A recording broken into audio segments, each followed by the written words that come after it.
Boom! Ooh, we're back with another video. It's been a little while, been busy with work, but this video is going to be a full review, in depth of my first 10 weeks using Seeker Strength to program for powerlifting. So this is a custom program. I'm going to take you through my analysis of it, my review of it. It's made just for me, so it probably won't work for you if you want to try it, but you know, go ahead if you want to. And yeah, let's get right into it. So the reason I know these guys is through Clarence. They're predominantly weightlifting coaches. They knew I was signing up for this powerlifting competition and we decided to work together. I've always programmed for myself, so this is the first time getting some coaches. So kind of a new experience for me. And I'm going to evaluate this program based on my own knowledge. So the problem with kind of doing this is that they probably have a lot more knowledge than me. I mean, go look at their YouTube. They have, you know, paper reviews, tons of really good training info. They do a podcast, really knowledgeable. So go give them a subscribe. Give me a subscribe while you're here. And yeah, I can only evaluate this based on my own understanding, my own training knowledge, which might not be as good as theirs. But I can also talk about things like how enjoyable the program was, how good their communication was, and stuff like that. So I'm going to go through it in as much detail as I can, and let's get to it. So first of all, I'm paying the full normal price for this. It's 120 euros a month. I think for one-on-one coaching to like quite a high level with this much knowledge is probably about the going rate. That's probably about right, the amount I'd expect to pay. So I'm not going to be biased towards them. You know, I'm friends with them, but I'm going to give a completely unbiased review of what I think so far. So first of all, this is how I get my programming. It just comes in a Google Drive sheet. It's pretty ugly. I don't really like the formatting of it, but it does what it needs to do. I just screenshot this, and it's my job as the athlete to just go and do this session, and it's their job to program. I don't need to think about it. I don't need to analyze it. However, that's exactly what I've done for this video. So yeah, I've reformatted this data. You know, I work as an accountant, so when I see a spreadsheet that's not pretty, it triggers me. I'm probably biased in that respect. So I've just reformatted the data into something that can be used and pivoted and has, you know, I can look at all the volume, the intensity of everything, and stuff like that. So the first thing I've done is categorize the program that they gave me into main exercises, supplemental exercises, and accessory exercises. So main exercises will be squat, bench, and deadlift.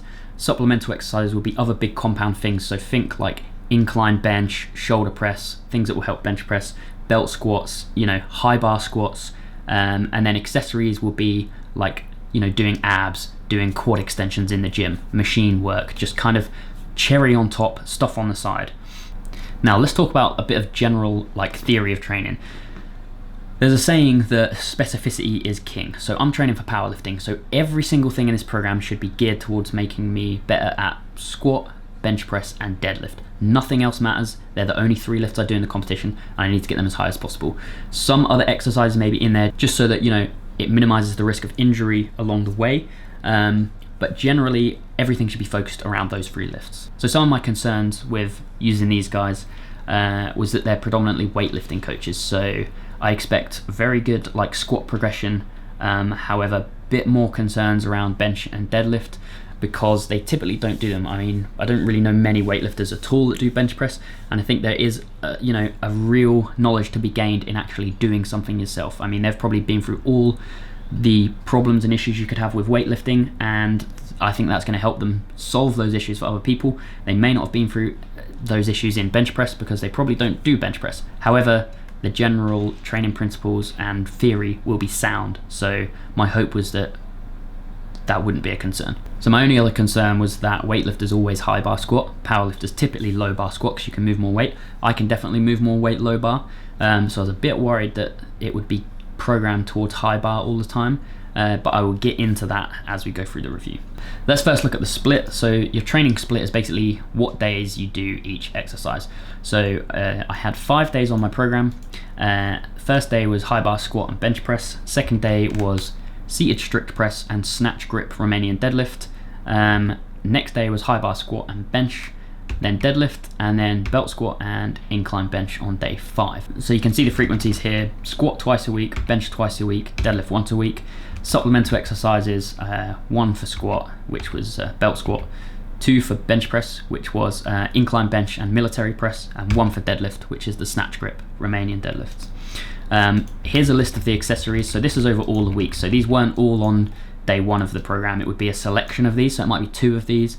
So toes to bars, these are mainly like hanging kind of exercises. So pull-ups, weighted pull-ups, toes to bars.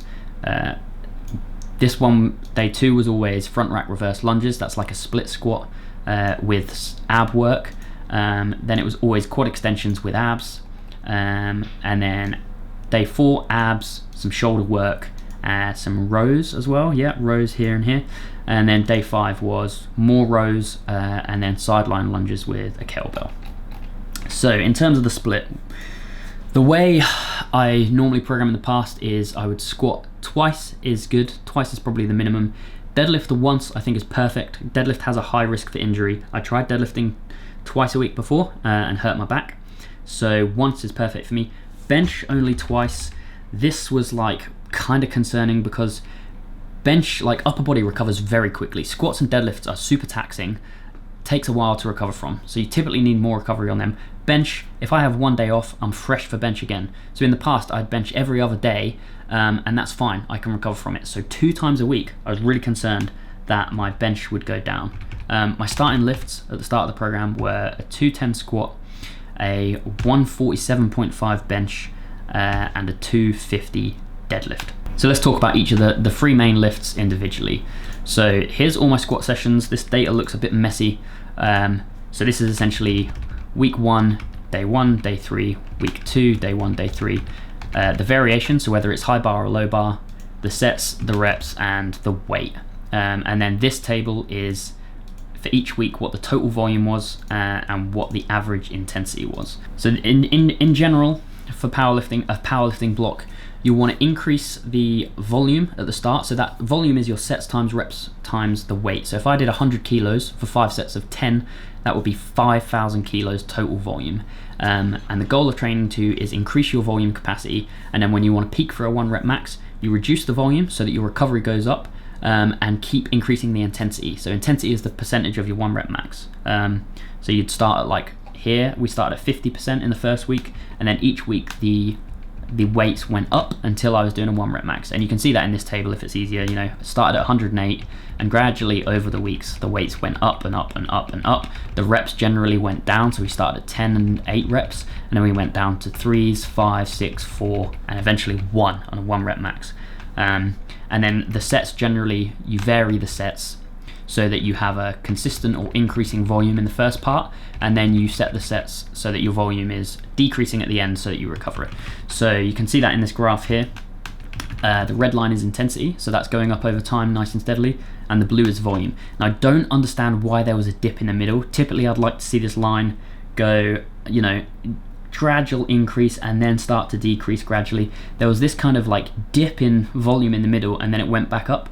It was only in week 5, so I don't know whether like there was just a mistake in the programming. I should have actually done 1 more set or 2 more sets or whatever. But it's not a massive issue. I don't think it would have made much of a difference. As I said, let's talk about the variation high bar. So this kind of was a bit of a problem for me. So I think their idea was that my quads are weak. I'm very lower back dominant. High bar is there to address the quads. So if they can get the quads up strong, it will overall increase my low bar squat once I go back to low bar squatting. So I didn't low bar squat until week 5, which was kind of weird. I'd done all this volume on high bar. When I came to do low bar squat, I just felt like abnormal, and it's still like that now. I'm high bar squatting 2 times a week and only low bar squatting once a week, and it takes me a few sets just to get used to the positioning. I would prefer to low bar squat just so that, because that's the movement I want to increase. So I would like to low bar squat, you know, very frequently, and if high bar is needed, you know, add some high bar sets after. I think I'd prefer that. But again, their knowledge is probably better than mine, and this will probably work out better in the long run. I would hope. I'm putting my trust in them. In terms of starting volumes, this is kind of a little bit low, I think. However, this is just a you know, only the first 10-week block, and we're going to be working together for quite some time. So starting off low is not really an issue, and this doesn't take into account all of the accessories I was doing, which I'll come to later. There was a lot of accessories for legs, but so this is just the volume on the actual main exercises. So bench press, at the start I was only benching twice a week. It did go up to like 3 times a week here towards the end. So by week 8 we'd bench on day 1, 3 and 5. But the total volumes again, so this is extremely low for me. So before this I'd be doing around 15,000 volume a week on bench. So I'd bench 4 times a week, and my typical volume would be like 4,000-ish per session, maybe 3,700. So that all added up to about 15,000. That's quite a lot of volume on bench, but again, it's quite easy to recover from. I feel like this kind of was not enough volume. Again, we have that dip in the middle. So the volume kind of creeps up, goes down, comes back up, and then tapers off for the progressing to the 1 rep max. I don't know why that is. Maybe there's a reason for it. Maybe it's just the way the sets and reps came out. I would love to know if there's a reason for that, and that's some training principle that I don't know about, because that's kind of interesting. But yeah, I feel like that's a bit low, and I was really concerned that my bench would not go up just because I wasn't doing it frequently enough. When I came to test my 1 rep max, I just got 150, but it was messy, and you know, that was only a 2.5 kilo increase. I feel like that increase mostly came at the end where I was doing 3 times a week just because the frequency went up. I'd have preferred to see that frequency throughout, and then I feel like I could have, you know, finished at 155, 160. Actually, after these 10 weeks, I had a couple of deload weeks, and I just did my own bench training in a couple of weeks, a lot more frequently, and managed to get up to 155 in just a couple of weeks. I feel like if this was changed a little bit, I could have got a higher bench and started a you know, better starting point for the next block. Again though, there's probably reasons behind this. If there's not as much fatigue coming from this, then they can put that effort into something else which is more important, like getting my squat up. There may be more room to grow on my squat, and bench can come in later. Plenty of time to fix it. Okay, let's look at deadlift. Deadlifting only once a week. So we started at 175 kilos, 70% of my max. The next week we just doubled the number of reps but kept the sets the same, and then it was 2 more weeks at the same thing but at a higher weight, and then general increases. So again, the way these reps and sets are set out meant that there was like a couple of volume peaks. Don't know if there's a reason for it. I think it's just coincidence the way that the reps and sets worked, but that's fine. The total volume on deadlift is kind of low, but it doesn't matter too much for deadlift, I feel like, because it's such an intense exercise anyway. It's the movement where I lift the most weight. It's taxing. As I said, the volume on these pages is just the volume of the main exercises. Let's look at the volume with the accessories. So for bench press, if I include military and incline, this was the actual volume of upper body. Still kind of low. I would like to do this volume just on bench. Deadlift seems about right. Squat, yeah, seems about right. 15,000-ish of volume. Wow, 19,000 on week 3. That's quite a lot. So accessories. So it's very hard to measure volume on accessories because, like, doing quad extensions, you might do them at 100 kilos, but that's completely different to doing 100 kilo actual squats. So you can't say that the volume is the same on them. So the way I've evaluated these is just how many sets of accessories I did. So generally in powerlifting programs, when I'd normally program them, the main lift would take up the majority of the session, then some supplemental exercises to support any weaknesses in those main lifts, and then accessories should be just like 20% of the session to finish off, cherry on top, like abs, core, stuff like that. However, there was a lot of accessories, and I think that's just because this is the first 10-week block. So the focus is kind of, yeah, the focus is on the main lifts, but it's also on general, like, physical preparation and just getting into very good shape to be able to handle the volume on the main lifts later on. But still, this is a lot of accessories. So week 8, you know, week 6 to 8, 49 sets of accessories is a lot. You know, making up more than 50% of the session on some weeks. Main lifts making up about around 30%, supplemental lifts only 15 to 20%. I would like to see some of the accessories change to supplemental lifts, to be honest. For example, I bought a safety squat bar. So a ton of powerlifters swear by this, say it's amazing for increasing their squat. It's a big compound exercise, but it could be considered a supplemental exercise for the squat. So on the squat days, yeah, keep all the squat sets, but then instead of adding like, I don't know, let's look at some of the accessories on week 7. So here's all the accessories on week 7 I did. And actually, like, it's even more volume than is there, because some of the sets, for example this, I've got 4 sets But it's not just one exercise, it's quad extensions and then weighted V-ups. So in my table, I'm only counting 4 sets, but really that's kind of like 8 sets. So accessories were just so dominant. You know, maybe it would be better to change some of the leg ones. So if we take the leg ones, you know, maybe it would have been better to take one of the quad Nordic days out and do some safety bar squats, which, you know, seems to have a lot more carryover for squats than the accessories would. I feel like accessories shouldn't dominate the program. But again, my knowledge is probably not as good as theirs, so there's a reason for this. Let's talk about general enjoyment. So one of the things I wanted, and we had a video call to like go through what I wanted out of the program. Obviously the main goal is just to get the biggest lifts, and if that's incredibly boring, then so be it. I'm the type of person who's going to do it. I never miss a session, but I still like workouts to be fun. So if I take something like 5-3-1, for example, on that program, every session you have like an AMRAP. So you go for as many reps as possible. Say you go for as many reps as possible at 100 kilos.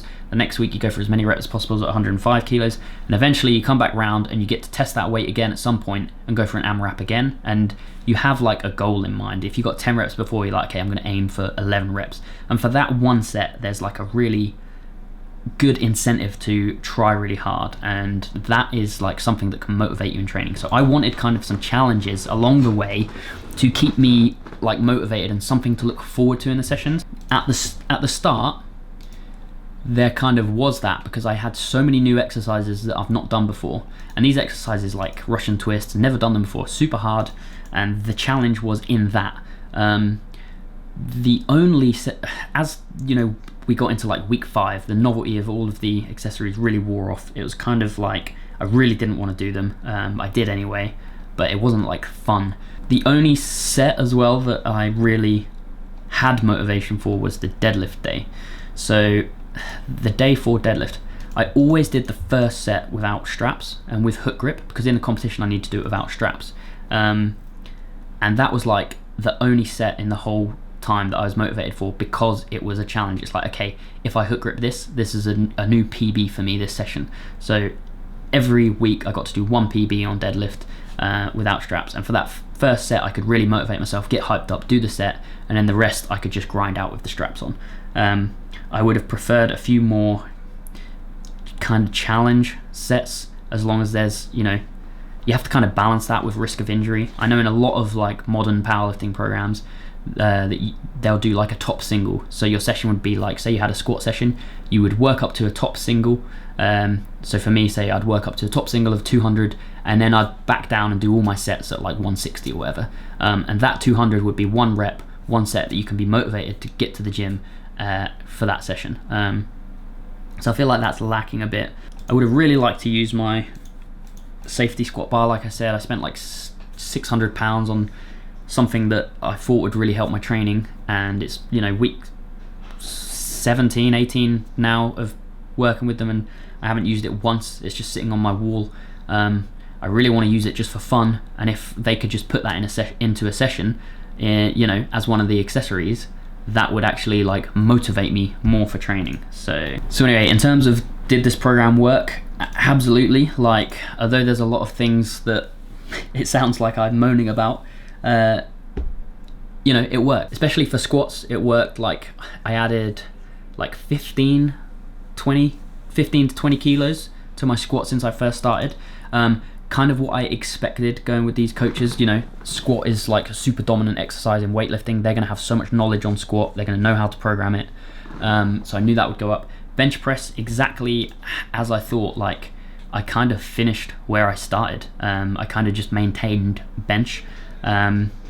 Luckily, you know, I've brought that up a lot of times, and now I have a lot more bench in the program, and that's now working. Like, I feel like my bench is strong now and getting stronger due to the increased frequency and increased volume. Deadlift, no problems with deadlifts going up as expected. I added, you know, 35 kilos with straps by the end. Still not a PB, but from when I started, you know, I'm getting back to PB territory within 10 weeks, which is great. I'm probably can get a PB now. So other good things that I'll really praise them for is like being in lockdown and not having a gym. I have limited equipment, so I don't have any of the accessory machines they have found exercises which work using the things I have and using, you know, body weight and bands, which is really good. As soon as gyms are open, I expect, you know, some of the accessories will change and will actually be more, you know, potentially more beneficial. They did a really good job of like accommodating given the situation. All right, so if you're still here, I appreciate it. This is like kind of like an in-depth data video. The program definitely works. However, it is not that enjoyable, but I wouldn't expect it to be. If you want an enjoyable program, I'd recommend you just do one of their like cookie cutter programs. This is a custom program, and I guess I'm like a unique case scenario. I'm going for like extreme upper end of lifts, and it's never going to be fun like pushing yourself to that level. It's always going to be a grind. The fun comes at the end. So, you know, I go 8 weeks of a long slog and then have 2 weeks of high intensity big weights that like makes it all worth it. But yeah, that's it. I guess, you know, if you have any questions, let me know. Hopefully this is in depth for anything you want to know, and yeah, I'll see you next time.